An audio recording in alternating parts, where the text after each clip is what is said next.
This is, I think we set up me attending this event back in April, before my book came out. And I've been doing a bunch of touring with it, so this may be my last reading from the book.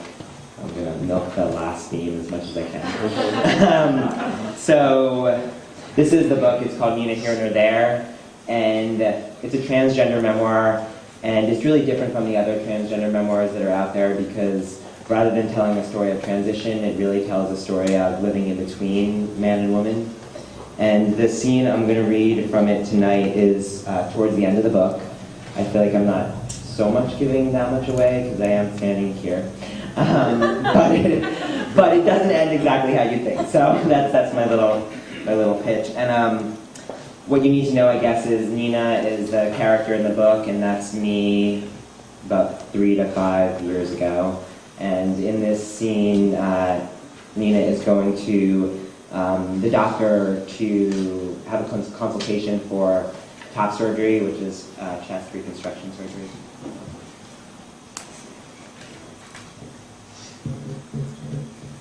Brownstein's Dachshund, Frank, greeted me at the door of what seemed more like a home business or a small .com than a doctor's office.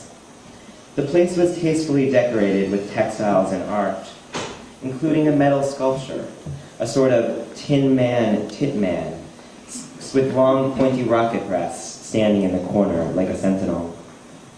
As I walked farther into the office, I caught a woman behind a computer singing to herself. The Nina, the Pinta, the Santa Maria. When she looked up, she noticed me. "Oh my, I'm so sorry," she said. "I'm so sorry." The assistant was blonde and reminded me of some kind of ist, a cosmetologist or a dental hygienist. I was curious if it was her general lack of professionalism that distressed her, or if she knew that calling attention to a feminine name, potentially a source of pain for someone seeking gender reassignment surgery, wasn't the smoothest move. "It's totally okay," I said.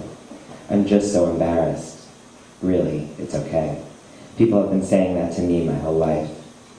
As I spoke, suddenly aware that that may have been the final time I'd inspire that memorable string of shifts, an unexpected sadness overwhelmed me.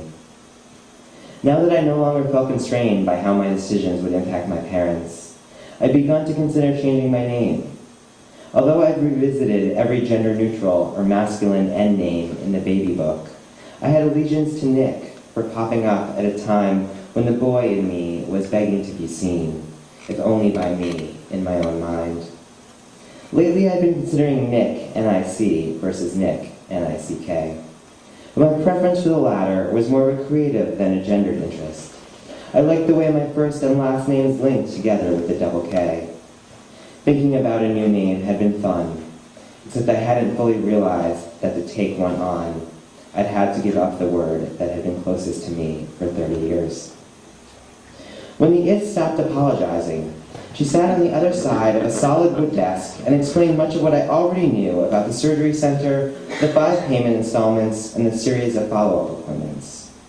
She reminded me of a favorite aunt, an adult who didn't understand kid things, but whom you talked to instead of your mom. "Will you be transgendering?" she asked. I imagined this was her synonym for transition. But did she want to know if I'd be changing my name, switching to an M on my driver's license, taking testosterone, considering bottom surgery, if I used the men's or women's bathroom, or which dressing room I was sent into at a department store? "I'm not sure I know what you mean," I said. Oh, she said in that desperately apologetic tone of hers. "You don't have to get into it.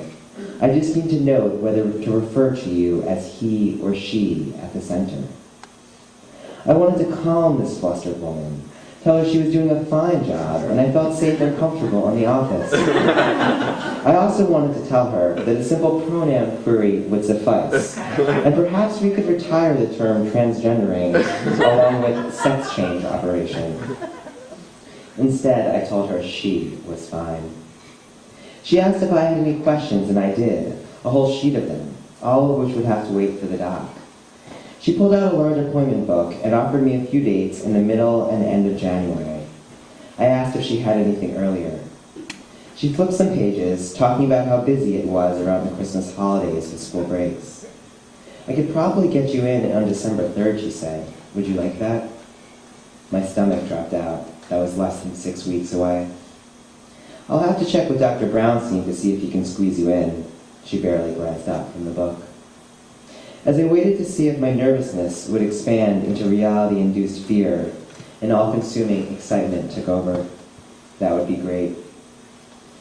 The assistant walked up to the loft and asked Brownstein, returning to say it was no problem. He would do 2 surgeries on the 3rd. Should I be concerned about being squeezed in for what I consider major surgery? I asked. Not at all, she said. He's the best. Any chance I could get the first appointment that day? I was only half kidding. Brownstein's shoes clanked as he came down the metal stairs. Tall and wiry, with a full head of distinguished red hair. He had smooth skin that made him appear younger than I'd expected. This is what I tell people, he said. After the first one of the day, I say I'm fresh. And after the second one, I tell them I'm all warmed up. I laughed. So it's not a problem, I asked, aware that what might have felt like putting him out was the equivalent of offering him $5,000 to work a few hours of overtime. How many do you do in a day? 3 was the most, he said. It was a rare circumstance. Everything went fine, no problems, but I won't do it again. Brownstein's told me he did 4 to 6 surgeries a week. I asked if he took enough vacation and whether he'd have a nice rest over Thanksgiving, since it was the week before my scheduled date. He assured me he rested and replaced his assistant behind the desk. I unfolded my yellow sheet of legal paper. Sometimes when I see guys running with their shirts off, their pecs bounce. Will my pecs bounce? Depends on your pecs, he said. I figure with my mammary tissue removed, I won't have breast soreness. But will I have PMS symptoms in my chest?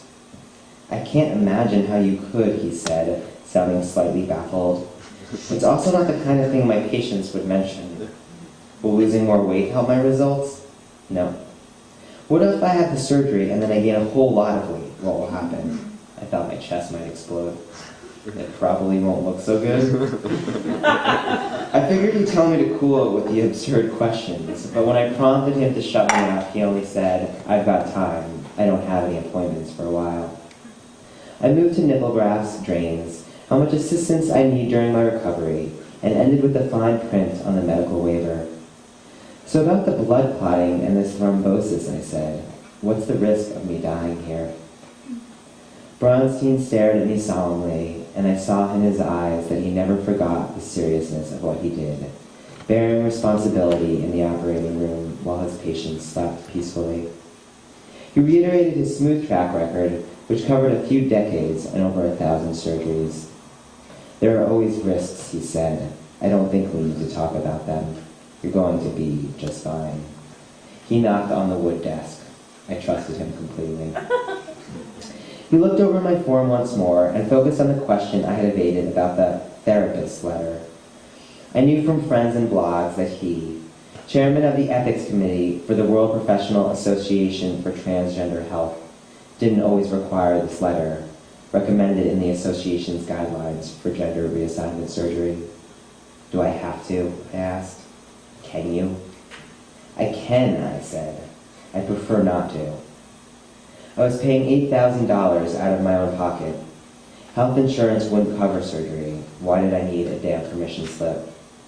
I fought my urge to argue. I didn't want to piss off one of the few surgeons who could do this type of procedure. What does it have to say, I asked. I'm of sound mind to make an adult decision. That's it, nothing more. He assured me the letter would sit in some dusty file in the bottom of some dusty drawer. Fine, I aimed for a placating tone. We went around the divider to the only part of his office with anything sterile or medical.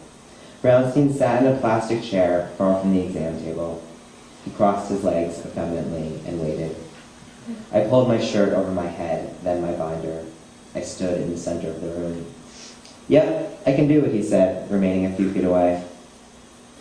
I asked him a question about the incisions and one of my birthmarks. He came closer and pointed to a few places on my chest, treating my breasts as I did, flesh to be excised. Relieved, I had my shirt back on in less than 5 minutes. Brownstein left his assistant to make my follow-up appointments. She was still shaken by the Christopher Columbus situation. It's such a pretty name, she said. Nina. Her last word echoed in my heart. I lingered on the sounds, traced the curves, had breakup sex with my name right there in the office, holding on as we moved in opposite directions. And it's quite popular these days, she said. Growing up, I didn't meet more than 1 or 2 people with my name. Now, I tried to imagine elementary schools full of these small Ninas. I pictured them with long wavy hair pulled back into barrettes, pierced ears with rhinestone studs, beige corduroy pants with the cuffs rolled up. I pictured them as I was once, a little girl snuggled into a red peacoat, her father bending down to button it and squeezing her too tightly.